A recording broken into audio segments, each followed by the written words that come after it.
దేవుడికి మహిమ కలుగును గాక. అందరూ బాగున్నారు కదండి.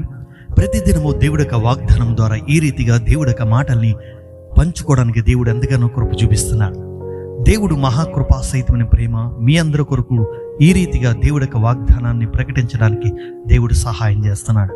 దేవుడి యొక్క సన్నిధంలో మీరందరూ దీవించబడాలని, ఆశీర్వదించబడాలని మీ అందరి కొరకు నేను అనుదినము ప్రార్థిస్తున్నాను. మీ యొక్క ప్రార్థన అవసరతలు కలిగి ఉంటే కింద కనబడుతున్న నెంబర్కి మీరు ఫోన్ చేసినట్లయితే, లేకపోతే వాట్సాప్ ద్వారా మెసేజ్ పంపించినట్లయితే నేను మీ అందరి కొరకు నేను ప్రార్థిస్తాను. ప్రియ సహోదరులారా, ప్రతి దినము దేవుడి యొక్క వాగ్దానం ద్వారా మనల్ని ఎంతగానో బలపరుస్తున్నాడు. ఆ బలపరిచిన మాటలను బట్టి మనం ఎంతగానో విశ్వసించి ప్రార్థించినట్లయితే దేవుడు మన జీవితంలో గొప్ప కార్యాలు, ఆశ్చర్య కార్యాలు జరిగిస్తాడు. దేవుడి స్తోత్రం, హల్లెలూయా.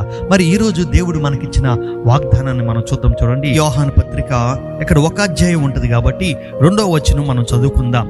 ప్రియుడా, నీ ఆత్మ వర్ధిల్లుచున్న ప్రకారము నీవు అన్ని విషయములోనూ వర్ధిల్లుచు సౌఖ్యముగా ఉండవలెనని ప్రార్థించున్నాను. దేవుడి స్తోత్రం, హల్లెలూయా. అపోస్తలుడైన యోహాను గారు రాస్తున్న మాటలు, ఒక వ్యక్తి అన్ని విషయంలో వర్ధిల్లాలంటే, ఒక వ్యక్తి అన్ని రంగములోని వర్ధిల్లాలంటే మొదటిగా ఆత్మలో అతను వర్ధిల్లాలి, ఆత్మీయతలో అతను వర్ధిల్లాలి. మనం అనుకుంటాం అన్ని విషయంలో మనం వర్ధిల్లాలనుకుంటాం, కానీ దేవుడి సన్నిధిలో మన దేవుడికి అనుకూలంగా ఉండాలని, దేవుడి సన్నిధిలో బలపరచబడాలని, ఆత్మీయతలో ఎదగాలని అనుకుంటామే కానీ చేయలేమండి. అనేక విషయంలో దీవించబడలేకపోతున్నాం. దేవుడు అన్నాడు, ప్రియుడా నీ ఆత్మ వర్ధిల్లుచున్న ప్రకారం అన్నాడు. ఒక ఆత్మ వర్ధిల్లాలంటే మొదటిగా దేవుడికి వాక్యంలోని, ప్రార్థనలోని, విశ్వాసంలోని, దేవుడి యందు నమ్మకంలోని పరిపూర్ణ స్థితిలో మనం ఎదిగినప్పుడు ఆత్మ వర్ధిల్లుతుందండి. ఆత్మలో దేవుణ్ణి కలుసుకుంటాం. దేవుడి సన్నిధిలో మనం ప్రార్థన చేసిన తర్వాత దేవుడు అనుకుంటా ఉంటాడు, అన్ని విషయంలో ఇతను ప్రార్థనా పరుడుగా ఉన్నాడు, విశ్వాసపరుడుగా ఉన్నాడు, వాక్య ధ్యానం చేస్తున్నాడు, వాక్యానుసారంగా నడుస్తున్నాడు, దేవుడి యందు నమ్మకం కలిగిన వ్యక్తిగా ఉన్నాడు, ఇతన్ని నేను దీవించాలి, ఇతన్ని నేను ఆశీర్వదించాలి. ప్రియుడా, నీ ఆత్మ వర్ధిల్లుచున్న ప్రకారము నువ్వు అన్ని విషయంలో సౌఖ్యంగా వర్ధిల్లు అంటున్నాడు. అన్ని విషయంలో అండి, అన్ని రంగములో నువ్వు వర్ధిల్లాలి. దేవుడు నిన్ను ఎన్నుకున్న తర్వాత, దేవుడు నిన్ను దీవించిన తర్వాత నువ్వు ఆ దీవెన నొందుకోపోతే ఎట్లాగా? ఆ ఆశీర్వాదము నొందుకోపోతే ఎట్లాగా? దేవుడు నీ పట్ల ఎంతో గొప్ప మేలులు దాచించున్నాడు. ఆ మేలులు మనం పొందుకోపోతే ఎట్లాగా? మనం ఆత్మలో ఎదగాలండి, ఆత్మలో ఫలించాలని, ఆత్మలో దేవుణ్ణి కలుసుకోవాలండి. అప్పుడే అన్ని విషయంలో సౌఖ్యంగా మనం వర్ధిల్లుతాం. భౌతికంగా కావలసిన అన్ని కూడా దేవుడు ఇస్తాడు. మనం ఆత్మీయంగా మనం ఎదిగినప్పుడు భౌతికంగా మనకు కావాల్సిన అన్ని కూడా దేవుడు ఇస్తాడు. ఉద్యోగంలో వర్ధిల్లుతాం, వ్యాపారంలో వర్ధిల్లుతాం, చదువుల్లో వర్ధిల్లుతాం, వ్యవసాయంలో వర్ధిల్లుతాం, మనం చేయు ప్రతి పనిలోని వర్ధిల్లుతాం, ప్రతి రంగంలోని వర్ధిల్లుతాం. మనకి తిరిగి అనేది ఉండదండి.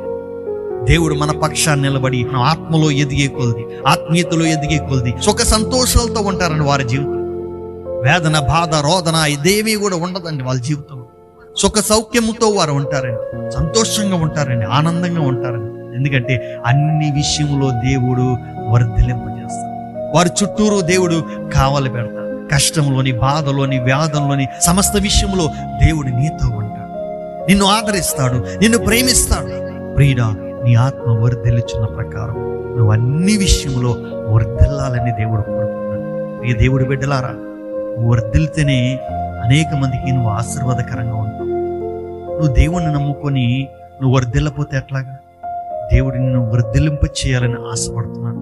ప్రతి కొలత తీయాలని ఆశపడుతున్నాడు. ప్రతి సమస్య నుంచి విడిపించాలని ఆశపడుతున్నాడు. మరి నమ్మినట్లయితే విశ్వాసంతో నువ్వు ప్రార్థన చేయి.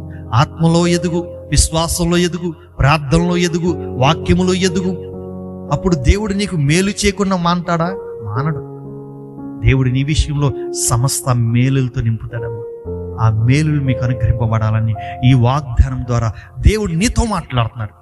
నువ్వు నమ్మి విశ్వసించి ప్రార్థించినట్లయితే అన్ని విషయంలో నువ్వు సౌఖ్యంగా వర్ధిల్లుతావు. కాబట్టి దేవుడు ఈ మాటలు మీ జీవితంలో నెరవేర్చునుగాక. ఆమేన్. ప్రార్థన చేసుకుందామా? పరిశుద్ధుడా, మహోన్నతుడా, నీ ఆత్మ వర్ధిల్లుచున్న ప్రకారం అన్ని విషయంలో సౌఖ్యంగా వర్ధిల్లాలని నువ్వు సెలవిచ్చిన ఒక మాట అయా, ఈ వాగ్దానం వారి జీవితంలో నెరవేర్పు దయచేయండి. నీ కృపలో భద్రపరిచి వారు కూడా అన్ని విషయంలో ఆత్మీయులు ఎదుగుదల దయచేసి అయా నీ సన్నిధిలో బలపరిచి అయా అన్ని విషయంలో వారు వర్ధిల్లుటకు సహాయం చేయండి. యేసు నామములో అడుగుచున్నాము తండ్రి, ఆమేన్.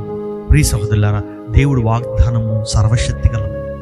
ఆ వాగ్దానమును నమ్మి విశ్వసించి ప్రార్థించినప్పుడు, ఆయన్ని వెంబడించినప్పుడు దేవుడు మనకి ఏది చేయక మానడు. కాబట్టి మన విశ్వాసంతో ముందుకు వెళ్దాం. విన్న వాక్యాన్ని మీ మట్టికే కాక అనేక మందికి షేర్ చేయండి, సబ్స్క్రైబ్ చేయమని చెప్పండి, లైక్ చేయమని చెప్పండి. దాని ద్వారా దేవుడికి సువార్త విస్తరించబడద్ది. దేవుడికి పనిలో మీరు పాలుభాగస్తులు అవుతారు. దేవుడు మిమ్మల్ని దీవిస్తాడు, ఆశీర్వదిస్తాడు. దేవుడు మిమ్మల్ని, మీ కుటుంబాన్ని దీవించును గాక. ఆమేన్.